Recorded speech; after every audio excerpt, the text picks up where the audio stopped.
అర్హత కలిగిన ప్రతి పౌరుడి ఓటును నమోదయ్యే విధంగా కాంగ్రెస్ పనిచేస్తుందని పీసీసీ అధ్యక్షుడు మహేష్ కుమార్ గౌడ్ అన్నారు. ఎస్ఐఆర్ ప్రక్రియ అమలుపై తెలంగాణ రాష్ట్ర వ్యవహారాల ఇన్ఛార్జ్ మీనాక్షి నటరాజన్ నేతృత్వంలో ఢిల్లీలో ఏర్పాటు చేసిన కోఆర్డినేషన్ కమిటీ సమావేశంలో ఆయన పాల్గొన్నారు. మంత్రులు ఢిల్లీలో ఉన్నంత మాత్రాన పరిపాలన ఆగదని ఇతర సీనియర్ నేతలను కలిసేందుకే మంత్రులు ఢిల్లీ వచ్చారని ఆయన తెలిపారు. కేటీఆర్ మాటలు జనం పట్టించుకోవట్లేదని, హైడ్రా ద్వారా ఎన్నో ఆక్రమణలను ప్రభుత్వం తిరిగి స్వాధీనం చేసుకుందని అన్నారు.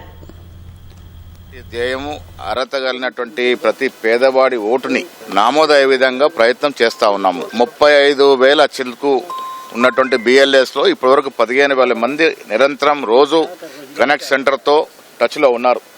ఇంకొక 5 నుంచి 10,000 1-2 రోజులు పెరిగే అవకాశం ఉంది.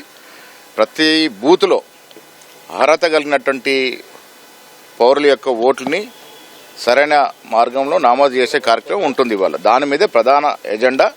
మిగతా విషయాలు మీనాక్షి గారి అధ్యక్షత జరుగుతుంది. అధ్యక్షుల వారి అనుమతితో మిగతా విషయాలు చర్చకు వస్తాయి. కేటీఆర్ మాటల్ని ఎవరు పట్టించుకునే పరిస్థితులు లేరు. హైడ్రా వల్ల చాలా ఆక్రమణల్ని ప్రభుత్వం మళ్ళీ తిరిగి వెనక్కి తీసుకుంది. అది కూడా మనం గ్రహించాల్సిన అవసరం ఉన్నది. Thank you. ఓటు హక్కు తప్పనిసరిగా రిజిస్టర్ అయ్యే విధంగా కాంగ్రెస్ పార్టీ ప్రయత్నం చేస్తూ ఉంది.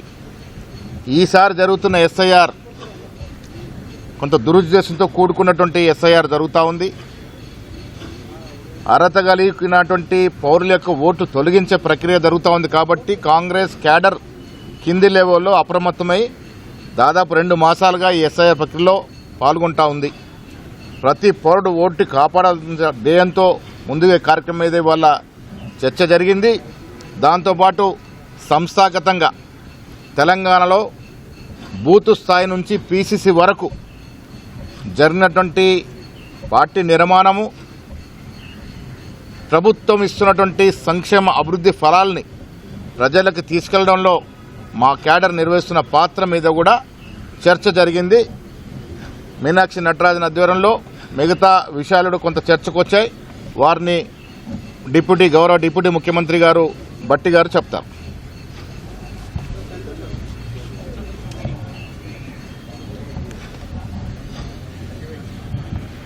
గౌరవ రాష్ట్ర కాంగ్రెస్ కమిటీ అధ్యక్షులు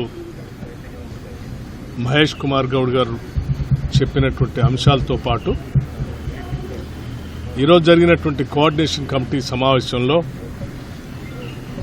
భారత ప్రజాస్వామ్యానికి, భారత రాజ్యాంగానికి మూలస్తంభం లాగా నిలబడేటువంటి పౌరుడ ఓటు హక్కుని ప్రతి ఒక్కళ్ళకి అందించాలనేటువంటి లక్ష్యం కాంగ్రెస్ పార్టీ తీసుకుని ముందుకు పోతా ఉంది.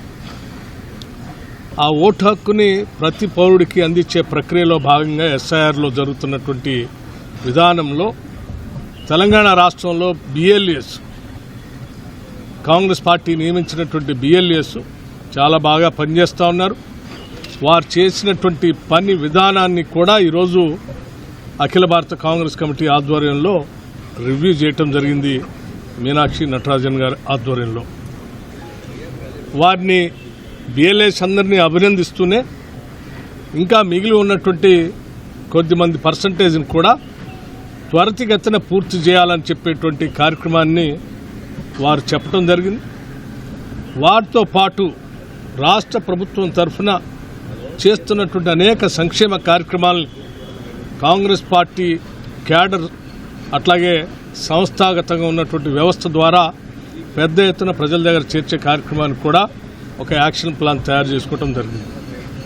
అలాగే భవిష్యత్తులో జరిగేటువంటి గ్రాడ్యుయేట్స్ MLC ఎన్నికలకు సంబంధించినటువంటి ప్రక్రియ పైన కూడా చర్చ జరిగింది.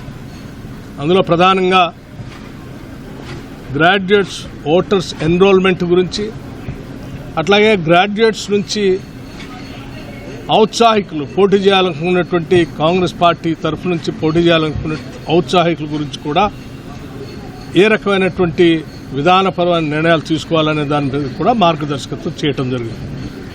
దానికి సంబంధించి ఆ జిల్లాల్లో ఉన్నటువంటి ఇన్ఛార్జ్ మంత్రులకి బాధ్యత అప్పచెప్పి ఆ ఇన్ఛార్జ్ మంత్రులు ఆ జిల్లాలో ఉన్నటువంటి జిల్లా కాంగ్రెస్ కమిటీ అధ్యక్షులతో, శాసనసభ్యులతో, లేకపోతే అక్కడ ఉన్నటువంటి పార్టీ విధానపరమైనటువంటి సంస్థాగతంగా ఉన్నటువంటి వ్యవస్థలతో చర్చించి ఒక 3 మెంబర్ ప్యానెల్ను కూడా పార్టీకి సబ్మిట్ చేయమని చెప్పి వారు చెప్పడం జరిగింది. దానికి సంబంధించి కూడా ఆ ప్రక్రియ మొదలు పెడతా ఉంది.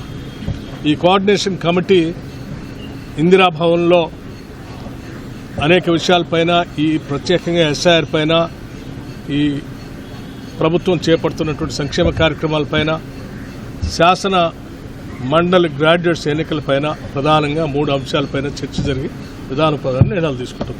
ధన్యవాదాలు.